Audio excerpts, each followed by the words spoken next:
ఏం తెచ్చుకోవడానికి ఈ విధంగా కార్యక్రమాలు చేస్తున్నారు. చాలా దుర్మార్గం. ఎందుకంటే కవిత గారి మీద అట్లా ట్రోల్ చేసిన, కవిత గారు ఏదో ఫేమ్ కోసం, కవిత గారికి కొత్తగా పేరు వచ్చేది లేదు. ప్రపంచవ్యాప్తంగా కవిత గారికి పేరుంది. కవిత గారు తెలంగాణ ఉద్యమం నుంచి వచ్చినటువంటి బిడ్డ. తెలంగాణ సాంస్కృతిక వారసత్వాన్ని తలకెత్తుకొని ఆ రోజు ట్యాంక్ బండ్ మీద కనీసం బతుకమ్మలు ఆడడానికి కూడా పర్మిషన్ ఇవ్వని దుర్మార్గ కాంగ్రెస్కు వ్యతిరేకంగా వీరోచితమైనటువంటి ఫైట్ చేసి తెలంగాణ ఆడబిడ్డలందరినీ కూడా ట్యాంక్ బండ్ మీద బతుకమ్మ ఆడడానికి ఆ రోజు ఒక పోరాటమే చేయాల్సిన దుస్థితి వచ్చింది. ఇలా కాంగ్రెస్ నాయకులు తెలుసుకోవాలి. ఇలా కవితమ్మ మీద మాట్లాడేటువంటి కాంగ్రెస్ నాయకులు ఒకప్పుడు మీరే ట్యాంక్ బండ్ మీద బతుకమ్మను ఆడేయలేదు, బతుకమ్మను తెలంగాణ తల్లిలో మాయం చేశారు, బతుకమ్మనే లేకుండా చేసేటువంటి ప్రయత్నం చేస్తారు. ఇలా కవిత గారు గతంలో కూడా 33% రిజర్వేషన్ కావాలని అన్ని వర్గాలకు సంబంధించి ఆ రోజు భారత జాగృతికి నాయకత్వంలో ఆమె పెద్ద ఎత్తున పోరాటం చేసి అన్ని రాజకీయ నాయకుల వైఖరి కాన్సెంట్ తీసుకొని ఇలా 33% న్యాయమైనటువంటి చట్ట రూపం జరిగిందంటేనే కవిత గారి వల్ల. కేటీఆర్ గారికి కవిత గారికి కొత్తగా పేరు రావాల్సినటువంటి అవసరం లేదు. ఇలా బీసీ డిక్లరేషన్ అమలు చేయాలని ఇవాళ బీఆర్ఎస్ పార్టీ డిమాండ్ చేస్తున్నందుకు ఇవాళ ఎదురుదాడి చేస్తూ ఉన్నారు. ఇవాళ 42% రిజర్వేషన్లు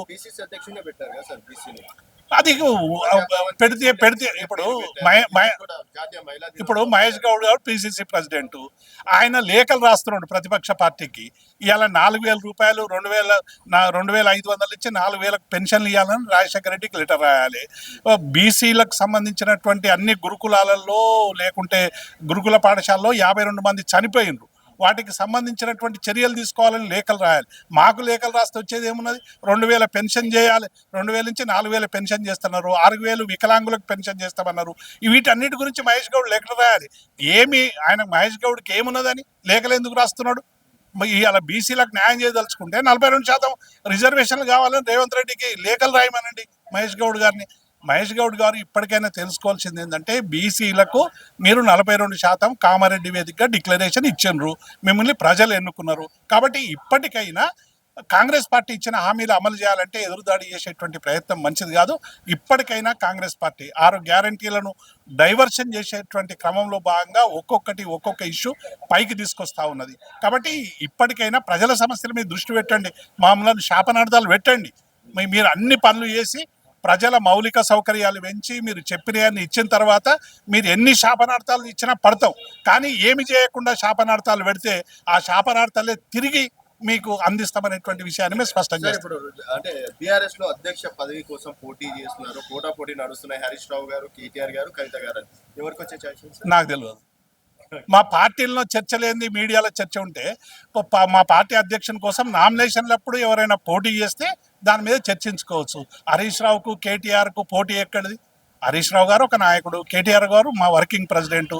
హరీష్ రావు గారు ఎన్నో సందర్భాల్లో చెప్పిండు, కేసీఆర్ గారి కింద మేము క్రమశిక్షణ గల సైనికులం, కేసీఆర్ గారు ఏ మాట చెప్తే ఆ మాట వింటామని హరీష్ రావు గారు చెప్పిన తర్వాత రోజు హరీష్ రావు గారు శీల పరీక్ష చేసేటువంటి ఒక పరిస్థితి ఇవాళ మీడియాలో తెస్తూ ఉన్నారు. కాబట్టి హరీష్ రావు గారు ఒక గొప్ప నాయకుడు, కేటీఆర్ గారు ఒక అద్భుతమైన నాయకుడు. ఇద్దరు కలిసి మా పార్టీని ఇవాళ ఈ సంవత్సర కాలంగా చాలా మంది క్యాడర్ కొంత నైరాశ్యంలో ఉన్నప్పటికీ కూడా ప్రజల పక్షం నిలిచి రాజీలేని పోరాటం చేసి ఇలా సంవత్సర కాలంగా ఈ ప్రభుత్వాన్ని బెంబేలెత్తించినటువంటి గొప్ప నాయకులు.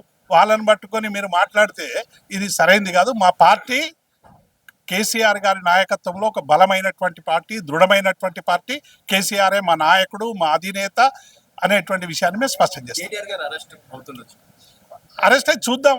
ఇప్పుడు అరెస్టు అని రోజు లీకులు తప్ప అరెస్టులు మాకేం కొత్తరా? తెలంగాణ ఉద్యమంలో 100 సార్లు అరెస్ట్ అయినాం, 100 సార్లు జైల్లోకి పోయినాం. మా కవిత గారు ఏ పాపం చేయకుండా 3 నెలలు అక్రమంగా నిర్బంధించారు. ఇవాళ ఈడీ, ఏసీబీ 2 కలిసి ఒక్కటై ఇవాళ బీజేపీ, కాంగ్రెస్ 2 ఒకటై బీఆర్ఎస్ మీద ఎదురుదాడి చేయడానికి ప్రయత్నిస్తూ ఉన్నాయి. కేటీఆర్ను ఎందులో అరెస్ట్ చేస్తారు? 24 గంటల కరెంట్ ఇచ్చినందుక, సంక్షేమ పథకాలు ఇచ్చినందుక, లేకుంటే రైతు బంధు ఇచ్చినందుక, రైతు బీమా ఇచ్చినందుక, హైదరాబాద్లో ఫ్లైఓవర్లు కట్టినందుక ఎందుకు అరెస్ట్ చేస్తారు?